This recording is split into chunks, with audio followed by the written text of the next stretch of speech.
Good morning, North America, good afternoon, Europe, and good evening to everyone watching us from India. This is US Election Watch. I'm Alistair D'Souza in Washington, D.C. for headlines.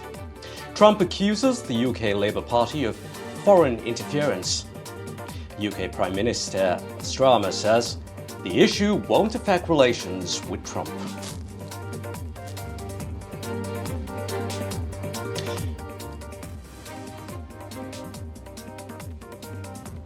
Harris to hold a CNN town hall in battleground state Pennsylvania. Harris targets undecided voters ahead of Election Day.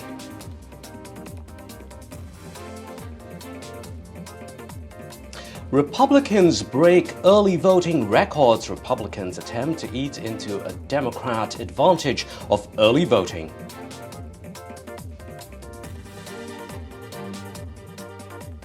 Obama raps to Eminem's Lose Yourself at a Detroit rally. Eminem endorses Harris in battleground Michigan.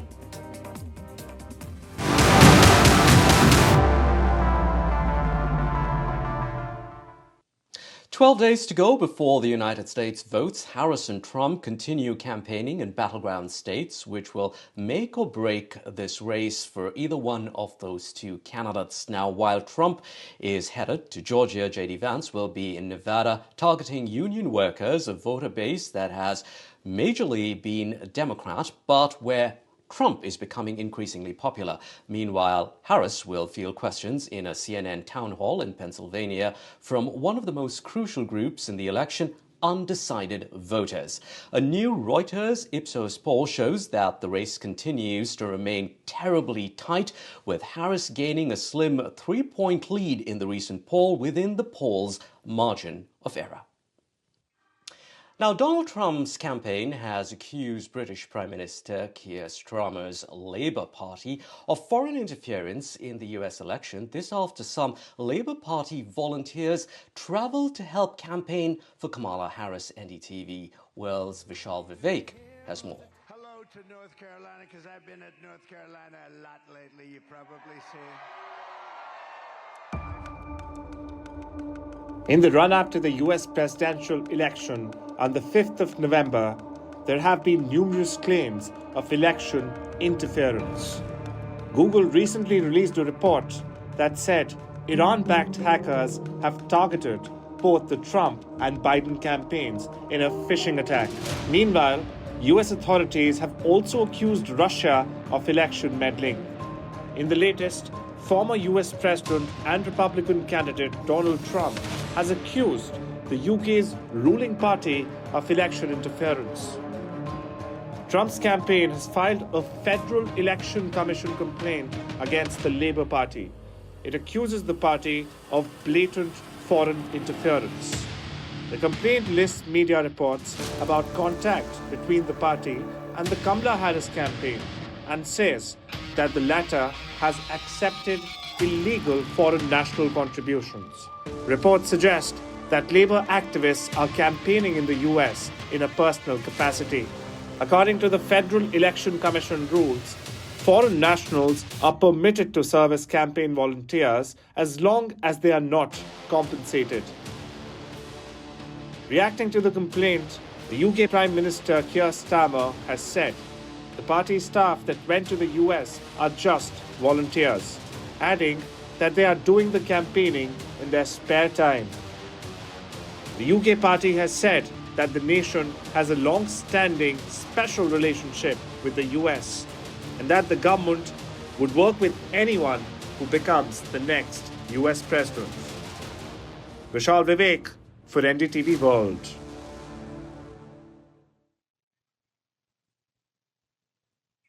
Now, a day after early voting began in Texas, the state is suing the Biden administration. It is accusing the federal government of failing to help check citizenship status of some registered voters. Republicans have been vigorously pushing concerns over the idea of non-citizens illegally voting in the upcoming election. In July, the House of Representatives, where the Republicans have a majority, passed an act which would require proof of citizenship to register to vote in federal elections, but the bill has been stalled in the Democrat-controlled Senate. Now, many Democrats say it creates unnecessary barriers for U.S. citizens to register to vote. It is already illegal for people who are not U.S. citizens to vote in federal or state elections. Non-citizen voting is extremely rare. Let's take a closer look at this story. Now, joining us is Professor Christopher Galdiari. He is with the Department of Politics at St. Anselm College in New Hampshire. We are also joined by political consultant Stuart Stevens. He is a former Republican strategist but endorses Kamala Harris. And also with us is Rick Mehta. He is former Republican nominee for U.S. Senate in New Jersey. Rick, let me come to you first. Now, the Texas Attorney General, Ken Paxton, has conceded that non-citizens voting is extremely rare. Yet he is suing the Biden administration, as we just heard there. There are tools already in place, like checking with the Immigration Department's database to make sure that non-citizens don't vote. So what more really does Texas want? Yeah, so I think Texas is being proactive in making sure that this upcoming election, which already is very heated and controversial, is fair, right? At the end of the day, it's the job of the Attorney General to make sure that the rights of citizens are protected. And in this case, the fundamental core of our republic and of our democracy is based on the fact that only citizens vote in our election. And so, albeit rare, even if you have one or two instances of non-citizens voting, that can have a major impact on the outcome of elections. And so right now, we're not just talking about the presidential election.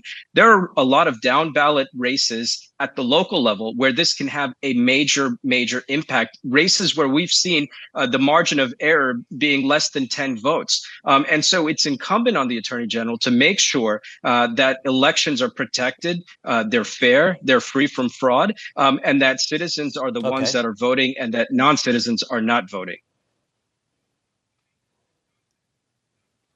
Stuart, jump in here. What do you think? Do you think that this is a necessary action required by Texas? Well, first, Attorney General Ken Paxton is an absolute lunatic. He's most famous for having an on-air vasectomy when he was a disc jockey. This is not a serious human being.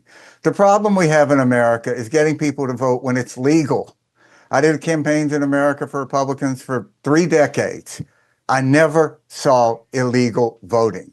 What this is part of a combination of efforts that Republicans are making to intimidate low-frequency voters, those who are at the lower economic end of the spectrum, who have less, many of them maybe not have passports that are available, to get them not to vote.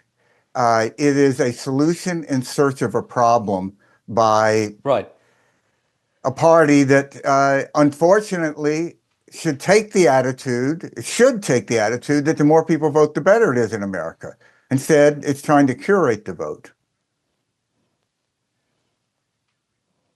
All right. I'm going to get Christopher to have a look at what you've just said. Christopher, a few months ago, also, the Texas governor said that the state had removed around 6,500 non-citizens from voting, but an investigation by publications like the Texas Tribune and also ProPublica said that those claims were almost certainly inflated and wrong. So how much of these misleading claims affect voter behavior, as we were just hearing Stuart mention about as well?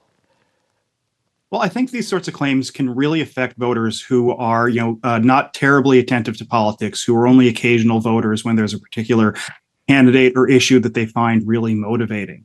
This is a problem that, as far as we can tell, doesn't exist. There are serious laws against non-citizen voting. You can face serious prison time and fines if you're not a citizen who tries to vote. And, what is the upside for a non-citizen to vote in an American election? Influencing an election for, Texas State House of Representatives or county commissioner or something, it doesn't make any sense. And so I think these are less about an actual problem of non-citizen voting than creating a general atmosphere of distrust in the electoral process, and looking to after the election in case there are challenges and other actions taken by losing candidates. Rick, I want to challenge you on what you said earlier. Now, after the 2016 election, a group which promotes voting rights surveyed about 42 jurisdictions with high immigrant populations. It found just 30 cases of suspected non-citizens voting out of 23.5 million votes cast. And if you look at the percentage value of that, that's less than 0.001%. So how really do lawsuits like this do anything but create that kind of mistrust in the system? Yes. I think you're very hyper focused on one tool of a bag of tools that are meant to be preventing election fraud widespread. Like we've seen this in my home state of New Jersey. As the former U.S. Senate candidate that ran in 2020, I literally saw election fraud, harvesting of ballots illegally, miscasting votes. And so when you're talking about non-citizens voting, you're just talking about one other aspect of a broader range of election fraud issues that continue to plague our election. Yeah, and again, this is not just something that's fabricated. We literally had a Democrat attorney general file charges, prosecute, and bring to justice other Democrats that have engaged in the practice of election fraud that's quite widespread. Maybe that's something particular to the state of New Jersey, but what I can say is that these are validated cases. So it's beyond just making sure non-citizens vote. It's also making sure that the voter rolls are accurate and those that are meant to vote are the only ones voting in the election. All right, guys, do stay with us. We're going to come back to you in just a few moments to get a reaction on this next story. Now, Republicans are heading to poll booths in record numbers for in-person voting ahead of November 5th, helping push the national number to nearly 19 million. The early voter turnout is breaking records in swing states such as Georgia and North Carolina. This is a crucial shift for the Republican Party with just 12 days to go to the race to the White House. The surge could help the party solve an issue that it claims cost Trump the 2020 presidential election when Trump turned against early voting in person and also those mail-in ballots. Now, Chris Stewart and Rick still with us. Christopher, explain to us very simply, why are early voting numbers important? What do they tell us? Well, it's important to be measured in what we try to glean from them. They do tell us something about who is turning out. Certainly the records we're seeing in places like Georgia and North Carolina indicate that there's a whole lot of enthusiasm for voting. That said, just because somebody has a D after their name on the voter rolls doesn't mean they're necessarily voting for Harris. Someone has an R after their name doesn't necessarily mean they're voting for Trump. So I think, the main thing that we can derive from this is that there's a lot of enthusiasm about participating in the election. I think we're going to have to wait until these votes are open and counted to see how they affect the outcome of the election. All right, Stuart. Now, according to a CNN tracker comparing the same point of voting in 2020, these early votes, early turnout is lower in 36 states this year and higher in 0 states. Nowhere else. We don't see it anywhere at all. So given Democrats held this wide advantage over the Republicans in early voting when Biden won, how much of this is really a worry for you for the Harris campaign, really? Well, this is really sort of ironic and interesting because when I worked in the Republican Party, we prided ourselves on putting together the best early voting operation. This was something that was mostly called absentee voting, but it was something that we always did better than the Democrats. And then Trump came along with this, nonsense about early voting being bad. And it probably cost, I don't think it cost him the election, but I think it probably cost 2 Democratic senators who got elected in Georgia on January 5th, 21, which was extraordinary. The answer is we really don't know what's happening out there. You don't know how someone's voting early. in the larger picture of it because we don't have anything to model this on. 20 was an extraordinary election. You can't really look at that because of COVID. So I think it's a really interesting question. And I think anybody who tells you that it definitely proves this or definitely proves that is probably wrong. Rick, what do you think? I agree in part with my colleague and disagree in another. I agree that it doesn't prove anything. What I don't agree with is the fact that there is a shift in the mindset of the Republicans who have traditionally voted at the poll on the day of the election. Now, this is really important because it helps to develop what we know as like a herd mentality. If you see other Republicans out there voting, and again, there is a high probability that if you're a Republican and you're early voting, then you're voting for the Republican candidate and the candidate of your choice, because again, all elections are local. And so what's driving the polls could be Trump, but it also could be very local elections that are really important to people in those particular towns. And so it's definitely a reflection of a shift of interest that Republicans have in this party. And at the end of the day, it's going to come down to low propensity voters and voter turnout. And if you're seeing a larger voter turnout, then I think that herd mentality is going to be much more favorable for the Republican Party this year, shifting that mindset and getting more people to come out and vote and participate in this election, of which in the past they may not have. Rick, I'm trying to figure out what's really changed here because Trump has been publicly skeptical of early voting while campaigning in Pennsylvania. Just last month, he called early voting stupid stuff. He said mail-in ballots lead to cheating. We've talked a little bit about that. Now, the Republican campaign, though, has spent millions of dollars encouraging their supporters to go at it, go out there and vote. There are reports, of course, that right now we're talking about Republicans coming out there in strong numbers. So what else really has changed? Has that campaigning really helped? The major shift is what I think my colleague just mentioned. From 2020, we were in the middle of a pandemic, and most voting all across the country shifted to mail-in ballots, which allowed for a high degree of potential issues and calculation errors and things that the Republican Party questioned what was the outcome of the election and whether it was on solid footing or not. Here you see people going to the polls in early voting. And I think, again, going past the candidates, going past the person and looking at the party and the policies, I think people are voting on those issues. And again, I think it's quite remarkable among the Republican Party to be out there early and voting. I think this is going to shift the mindset from those that may not have gotten involved in this election, those low propensity voters. That turnout, I think, is going to make a big, major difference in the outcome of this election. Okay, Christopher, moving on to connected but a slightly different subject here now. According to the latest headline from the Washington Post, was reading this morning, nearly half of Republican candidates for Congress or top state officials have used social media to cast doubts on the integrity of the 2024 election. Just wondering, does this really help people, their base, to come out and vote? That's a great question. I can imagine that for very online Republicans, seeing these sorts of things might be some sort of a call to action. But I think for the community at large, seeing this sort of thing coming from elected officials, coming from candidates for federal office, can be discouraging. For a lot of folks, politics is not something that they pay attention to every single day.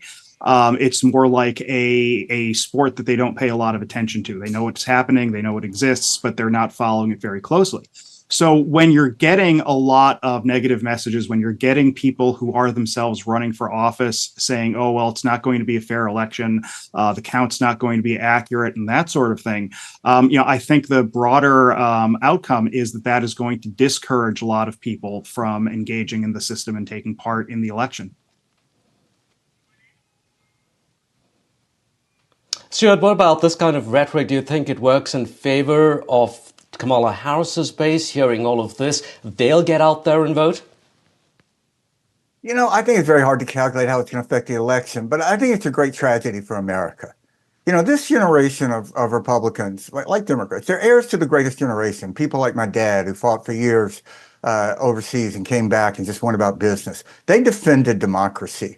And because we have a president, a current nominee, former president, and his vice president, who will not say that our current president was legally elected. What does that mean? Well, that means we don't live in a democracy.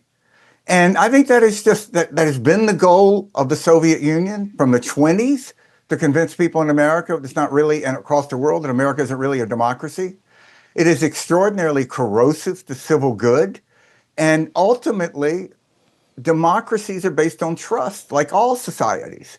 And if you go out and you say, I don't trust these elections, and one of the just incredible realities of the 2020 election, which Trump and Vance still say that Biden stole the White House. Every Secretary of State, they certify elections in our system. The majority of them were Republicans in 2020. Everyone said that their elections in their state went smoothly. And, so this is, in a democracy, somebody has to be willing to lose. I worked for Romney. We lost. Okay. So, that was bad. But we admitted we lost because we did, and that's how it's supposed to work. And this is extraordinarily dangerous. And that the Republican Party, a lot of these people I helped elect, are not calling Trump and Vance out on this is one of the more shameful chapters in modern American history. Rick, we have just a few seconds left, about 30 or 40 seconds. What do you think? Are you going to call Trump and Vance out on what happened all those years ago as far as conceding the previous election goes?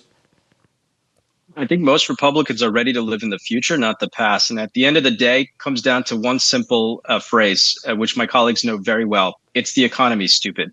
And the bottom line is that Americans are tired of the rhetoric, the discussion of what happened in 2020. They're looking to move past that. They're looking for interest rates to drop. They're looking for household kitchen table issues and items to be able to be affordable again. Those are the things that the average American, those that are turning out in the polls, care about.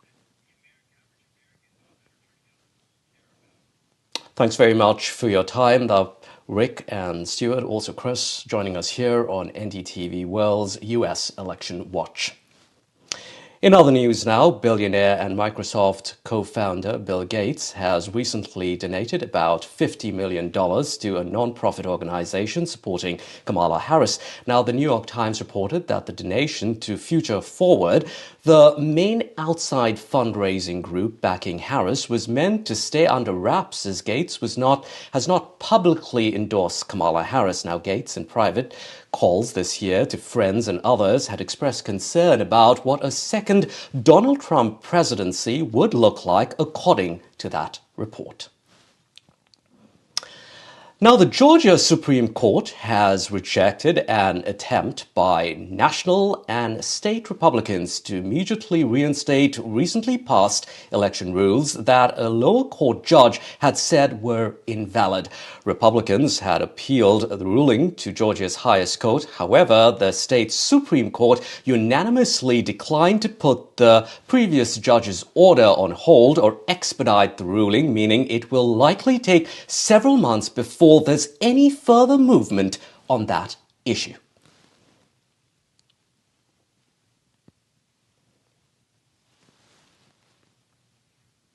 And finally, former President Obama is not the type to easily get unnerved, but at a recent Kamala Harris campaign event in swing state Michigan, Obama joked about being nervous and having sweaty palms. Obama took to the stage to launch into a rendition of rapper Eminem's Lose Yourself. The verse Obama performed to is from the film 8 Mile. Obama adapted the lyrics so they were in the first person. Here's Obama taking it away. What up, though? I gotta say, I have done a lot of rallies, so I don't usually get nervous. But I was feeling some kind of way following Eminem. I notice my palms are sweaty, knees weak, arms are heavy, vomit on my sweater already. Mom's spaghetti. I'm nervous, but on the surface I look calm and ready to drop bombs, but I keep on forgetting.